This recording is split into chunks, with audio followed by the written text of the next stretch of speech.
Alright guys, so my BCM upper is back.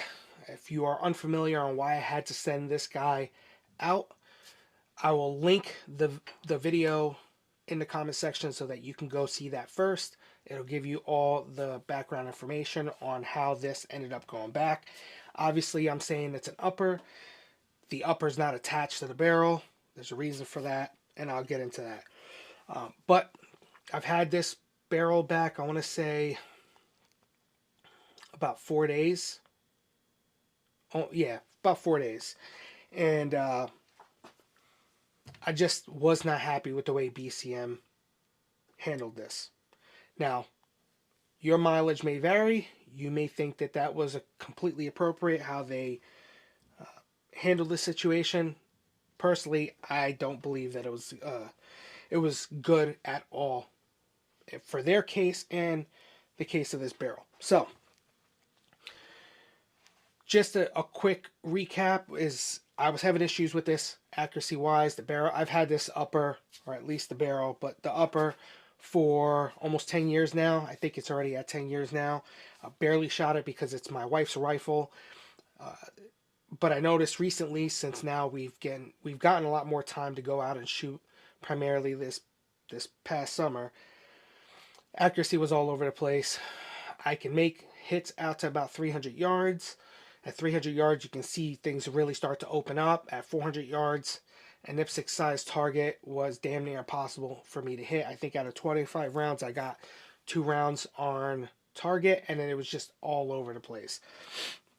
Came back, inspected it, found some issues, primarily regarding the way the chamber was cut, most specifically the lands and grooves.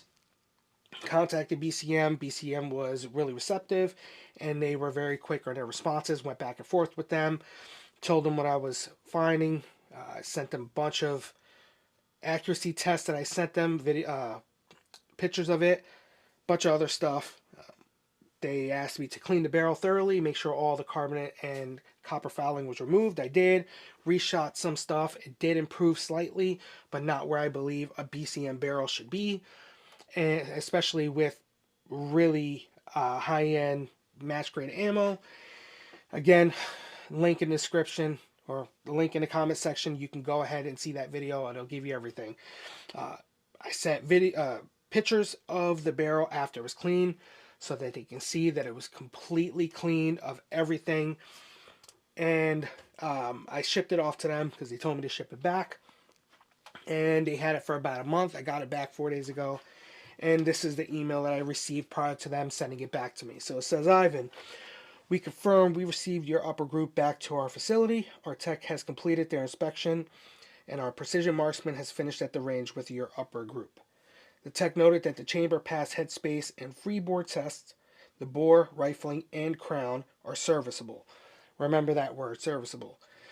The upper was then taken to the range and fired from a bench with a lead sled, Night Force 4-16 glass, and a competition trigger to isolate just the barrel's potential.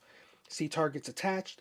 The results with multiple types of ammo are as follows, and I'll roll in pictures so you can see what they are.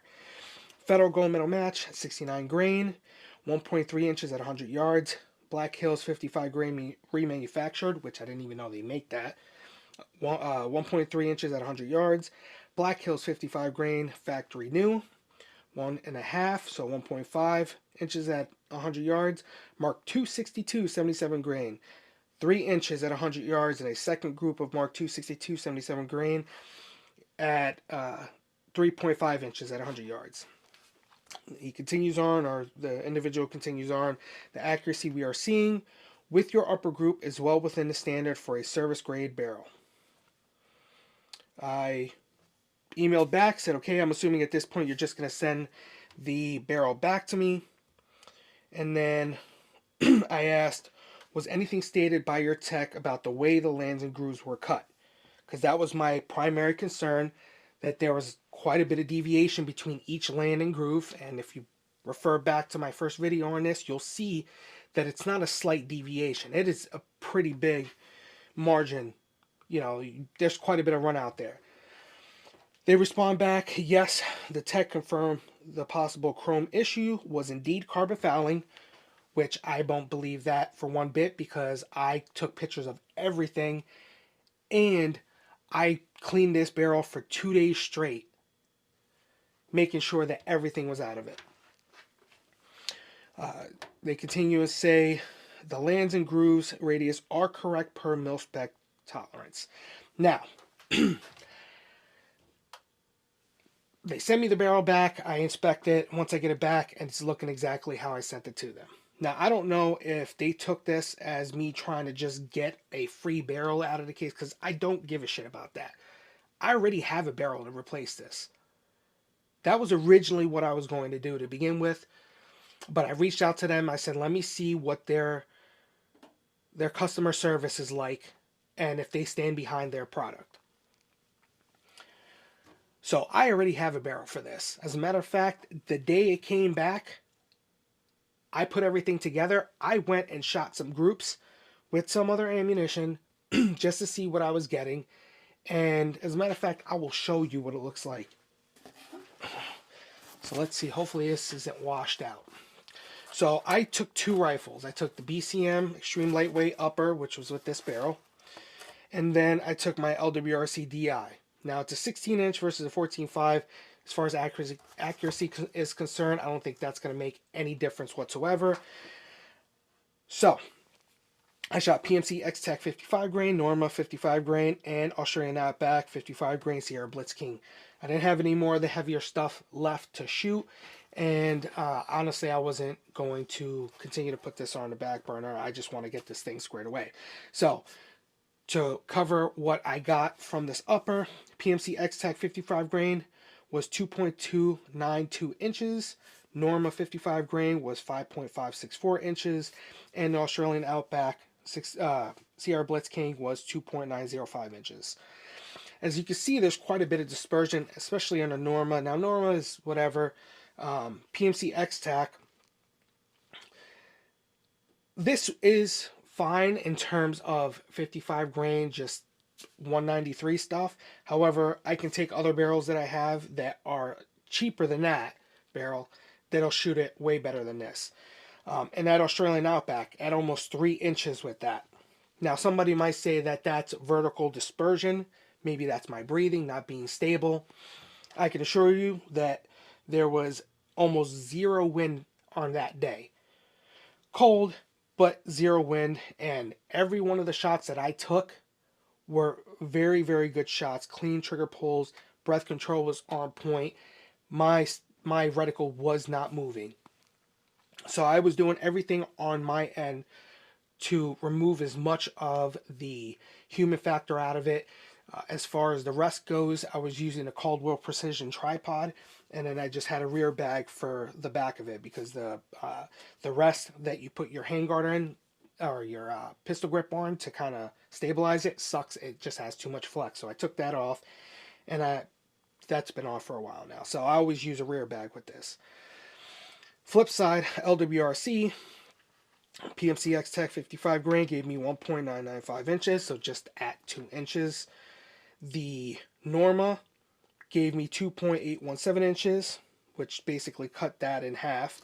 And then the AO Precision, or the AO Australian Outback 55 grain Sierra Blitz King gave me 1.428 inches. Now, and even at this, perfect trigger pulls. I had no issues. This one was the first shot up top, and then the 4 here basically fell into the size of my thumbnail, essentially.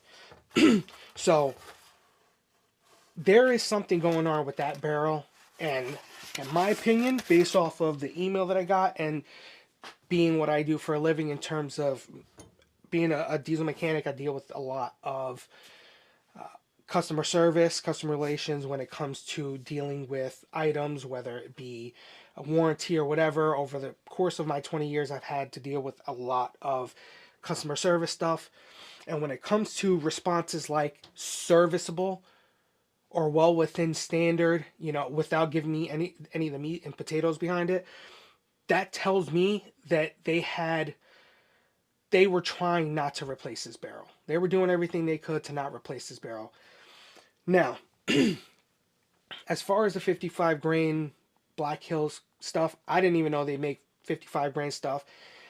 That ammo is ridiculously expensive. I'm not paying that money for that. And to use that as a baseline when most people don't even shoot that is ridiculous. They shot the 69 grain stuff. They said it was better. Whatever. I'll give it to them. It did not shoot like that for me. It wasn't even under 2 inches on my end. But whatever, they had their, their precision marksman shoot. My case, it's a chance that they just had it locked in the sled and maybe lined everything up and used a hydraulic trigger puller or something like that, maybe. Who knows? I'm just speculating at this point.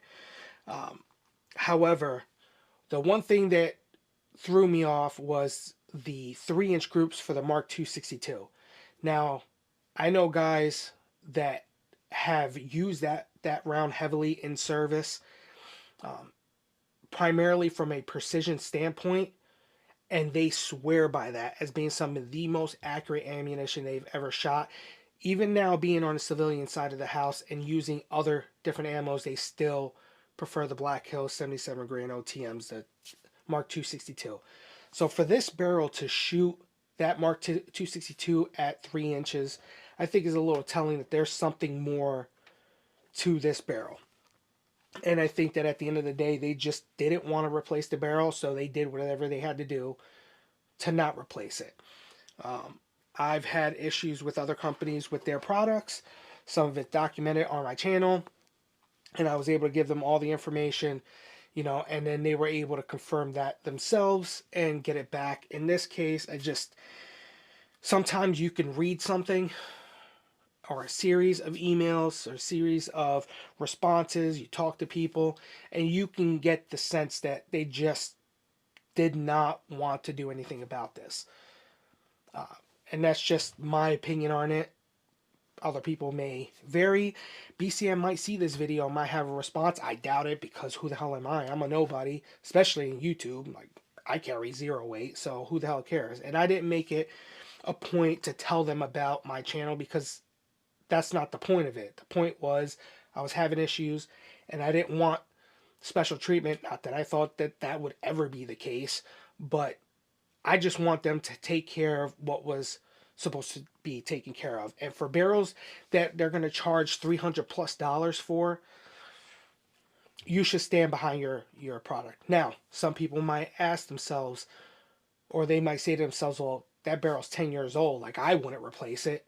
Well, I specifically asked them about that before continuing forward with the warranty process. I specifically said, this barrel I bought about 10 years ago. We barely get to shoot it. Just started shooting it a lot more recently. It's my wife's rifle. This is how I figured out that I was having issues with this barrel. Once you start pushing it out the distance, it is all over the place. That's what it took for me to really figure out that there was something going on. And then I did a deep dive into the barrel. So, needless to say, I'll probably never, ever buy another BCM barrel, because I just don't think that they're going to stand behind their product the way I feel the company should. And I don't ask for much. You put out a product, you charge a premium for this damn product. I could pay the same amount of money and get an FM barrel, and those things shoot lights out. I have a 13.7 FM barrel that everything I put through it is sub 1.5 inches, sometimes right at an MOA, and it's a chrome lined standard mil spec barrel, a government profile barrel. It's just a 13.7. So I don't know. I just left a bad taste in my mouth, and being that I put out the first video, I'm putting out a follow-up on it. So, where am I going with this now, considering that it's no longer in the upper receiver? Well, obviously I removed it from the upper, and I already have a barrel on hand, and it's already in the upper receiver. I'm just waiting for the new handguard to come in. And just to give you a little bit of a sneak peek into what it is, or at least who it's from Roscoe. And I am a huge fan of what Roscoe does. They do great sales all the time. Even when they're not on sale, their barrels are always really competitively priced, and the performance from these barrels punch way above their price point, in my opinion. And the barrel that I got in specific, I just could not turn it down. I couldn't turn it down. Um, but I don't want to get ahead of myself. That will be following up shortly, as I've done a little bit of filming on that particular barrel already.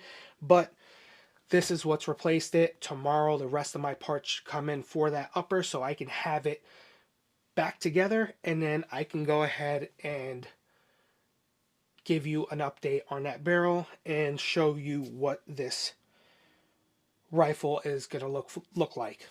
So stick around, because that will be coming soon. If you've had any issues with BCM, let me know. I know a couple years ago they were having issues with QC. I can't remember the specifics on it, but let me know if you've had any issues with BCM, and if they gave you the runaround, if they remedied it, what have you.